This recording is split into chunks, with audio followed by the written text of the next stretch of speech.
Fabiola, ontem eu tinha, sinceramente, esquecido do celular por uma hora e meia. Quando eu peguei no celular o que tinha de mensagem de diplomata estrangeiro consternado, falando em vergonha, falando em se a gente sabia que aquilo ali era um funeral, né? Todas essas perguntas por conta justamente desse comportamento de Jair Bolsonaro. Um comportamento que, sim, e isso eu já tinha antecipado na semana passada, numa matéria, que ele transformaria o funeral e a ONU amanhã em palanques eleitorais. Isso não tinha nenhuma dúvida. Inclusive, gente do próprio governo já me alertava: olha, é isso que vai acontecer. Ele não está indo para um funeral, ele não está indo para a Assembleia Geral da ONU, ele está indo fazer campanha. E é isso que aconteceu, é isso que está acontecendo. E aí você tem uma consternação da comunidade internacional pelo seguinte: ali é um momento de luto. Não sei se ele sabe o que é isso. Talvez não, né? Então, um momento de luto não é um momento nem de fazer política, nem de ir num posto de gasolina, nem de fazer vídeo, nem de fazer live, nem de fazer palanque, nada disso cabe nesse momento. Vou dar um exemplo. Existia uma possibilidade, inclusive, já que tantos líderes estariam numa mesma cidade, de Biden falar com os europeus justamente sobre a guerra na Ucrânia. E qual foi o acordo? Não, esse não é o local e esse não é o momento nem para negociar, nem para falar de política. Disso a gente vai falar em Nova York, quando todo mundo for para lá, muitos vão pegar o avião, vão sair de Londres, vão para Nova York para a abertura da Assembleia Geral da ONU. Então, não, em Londres não é o local para falar de política. É um momento de luto, salvo para o presidente brasileiro, que obviamente utilizou. E aí tem algo também muito grave, não é só um protocolo que foi desrespeitado, é a própria Embaixada do Brasil, que é um prédio público que foi utilizado, sim, de palanque eleitoral. Então, isso também precisa ficar muito claro e saber até que ponto houve algum tipo de preparação do próprio Itamaraty para esse ato.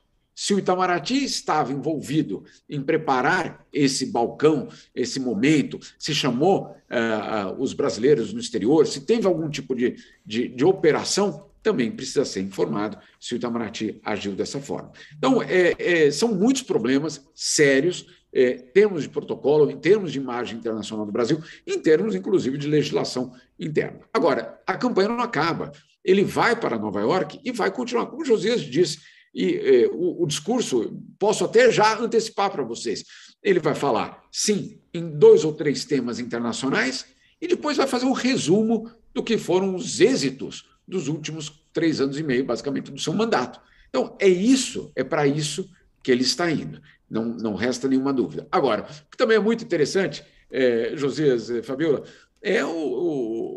são os encontros que ele vai ter depois do discurso dele na ONU. E aí são 4 países absolutamente insignificantes para o Brasil, em termos de política externa, em termos de geopolítica, em termos de investimento, em termos de comércio, mas que tem um significado importante para a extrema-direita mundial. O presidente Bolsonaro vai se encontrar com o Equador, com a Guatemala, com a Sérvia e com a Polônia. Eu acho que juntos, Josias, não significam, eu diria, pouco ou menos do que pouco para a estratégia internacional do país. Agora, para a extrema-direita mundial, significa bastante, porque esses países são liderados por presidentes ultraconservadores ou por representantes da extrema-direita e que, claro, vão basicamente usar essas reuniões para aprofundar essas alianças. Alianças que não têm nada a ver com o interesse nacional, tem a ver com o movimento de extrema-direita mundial, que tem, no Brasil, um dos seus pilares.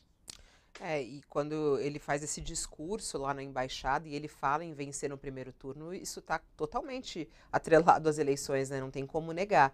Além disso, quando ele circulou por Londres, e ele postou nas redes sociais também, o comparativo do preço da gasolina. Vamos assistir esse vídeo que ele postou.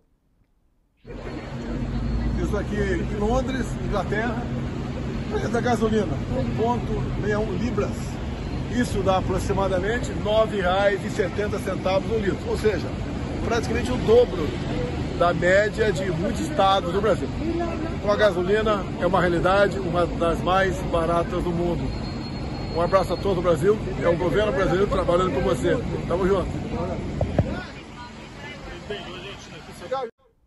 O jornal Folha de São Paulo até fez um levantamento. Oi? Pode falar, Jamil. Só esqueceu de falar da renda per capita de cada país, porque essa não é a comparação. Isso não existe, você comparar o preço nominal de um sanduíche aqui na Suíça ou a gasolina no Reino Unido e o preço no Brasil. Não é assim que se faz, ele sabe muito bem, a equipe dele sabe muito bem. Isso é charlatanismo, não tem outra palavra. Eu ia até falar sobre esse valor, né, que eu acho que é importante trazer como informação.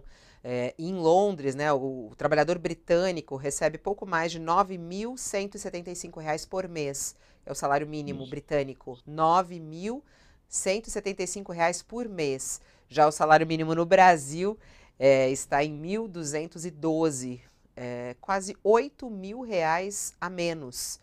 Né? Então é isso, considerando um carro de 55 litros, no Brasil o motorista gasta hoje 23% do salário mínimo para ele conseguir encher o tanque. E se fosse um trabalhador inglês, ele usaria 1% para encher o tanque. É uma comparação que não é possível ser feita, né, Jamil, como você estava explicando. Não, Fabíola, isso não é feito, nenhum economista faz isso, nenhuma instituição internacional faz isso, nem o Banco Mundial, nem o FMI jamais colocam os preços da forma nominal. Tudo depende de qual é a receita do trabalhador daquele país. Isso para começar a história. Agora, essas manipulações de informação, essas meias-verdades, essas transformações, essas, basicamente, desinformação, a gente sabe que faz parte desse governo. Agora, o que me surpreende, na verdade não me surpreende, mas essa tem sido a realidade, tudo é isso que o Renato acabou de contar para a gente, que o Josias contou, dessas selfies, dessas lives, dessas imagens que são feitas durante um funeral, lembra? Durante um funeral, elas alimentam a rede bolsonarista, que me contam, por exemplo, entre ontem e hoje, estão em êxtase, essas redes, porque o presidente está aí circulando entre os poderosos e fazendo tudo isso que ele faz. Então, eu acho que é absolutamente necessário